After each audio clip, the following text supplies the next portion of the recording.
Hi all, welcome to football arena. ബ്രസീലിൻ്റെ world കപ്പിന് വേണ്ടിയുള്ള തയ്യാറെടുപ്പുകൾ ഇപ്പോൾ പുരോഗമിച്ചുകൊണ്ടിരിക്കുകയാണ്.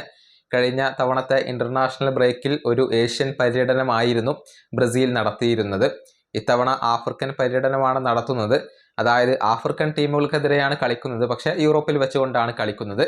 ഏതായാലും നവംബർ 15 നടക്കുന്ന മത്സരത്തിൽ ബ്രസീലും സെനഗലുമാണ് ഇപ്പോൾ ഏറ്റുമുട്ടുക. പിന്നീട് നവംബർ 19 ടുണീഷ്യയും ബ്രസീലും തമ്മിൽ ഏറ്റുമുട്ടും എന്നുള്ളതാണ്. ഇതിനു വേണ്ടിയുള്ള സ്ക്വാഡിനെ വരുന്ന 3 കാർലോ ആഞ്ചലോട്ടി പ്രഖ്യാപിക്കും എന്നാണ് ബ്രസീലിയൻ മാധ്യമങ്ങൾ കണ്ടെത്തിയിട്ടുള്ളത്. എന്നാൽ സൂപ്പർ താരം റാഫീഞ്ഞയെ ഇത്തവണയും ബ്രസീലിന് ലഭ്യമായേക്കില്ല. അത്തരത്തിലുള്ള റിപ്പോർട്ടുകളാണ് പുറത്തേക്ക് വരുന്നത്. അതായത് എൽ ക്ലാസിക്കോ മത്സരത്തിന് മുന്നേ നടന്ന ട്രെയിനിങ് സെഷനിൽ റാഫീഞ്ഞയ്ക്ക് വീണ്ടും പരിക്കേൽക്കുകയായിരുന്നു.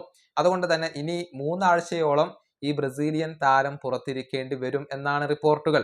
അതായത് ബ്രസീലിന്റെ സൗഹൃദ മത്സരങ്ങൾ അദ്ദേഹത്തിന് നഷ്ടമാകും എന്നാണ് ഇപ്പോൾ പ്രതീക്ഷിക്കപ്പെടുന്നത്. ആ ഒരു ഇന്റർനാഷണൽ ബ്രേക്കിന് ശേഷം മാത്രമായിരിക്കും റാഫീഞ്ഞ കളിക്കളത്തിലേക്ക് തിരിച്ചെത്തുക. കഴിഞ്ഞ തവണത്തെ ബ്രസീലിന്റെ മത്സരങ്ങളും അദ്ദേഹത്തിന് നഷ്ടമായിരുന്നു. പരിക്ക് തന്നെയാണ് വില്ലൻ.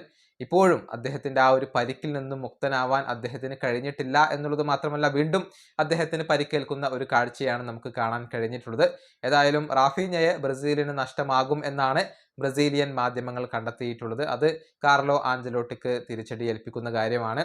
നെയ്മർ ജൂനിയർ ഇപ്പോഴും പരിക്കിൽ നിന്ന് മുക്തനായിട്ടില്ല. നെയ്മറും അടുത്ത ഇന്റർനാഷണൽ ബ്രേക്കിൽ ഉണ്ടാവില്ല. വളരെ സുപ്രധാന താരങ്ങളെ നഷ്ടമായിക്കൊണ്ടായിരിക്കും ബ്രസീൽ അടുത്ത മത്സരങ്ങൾക്ക് വരിക. ഈ വീഡിയോ അവസാനിപ്പിക്കുന്നു. അടുത്തൊരു വീണ്ടും കാണാം.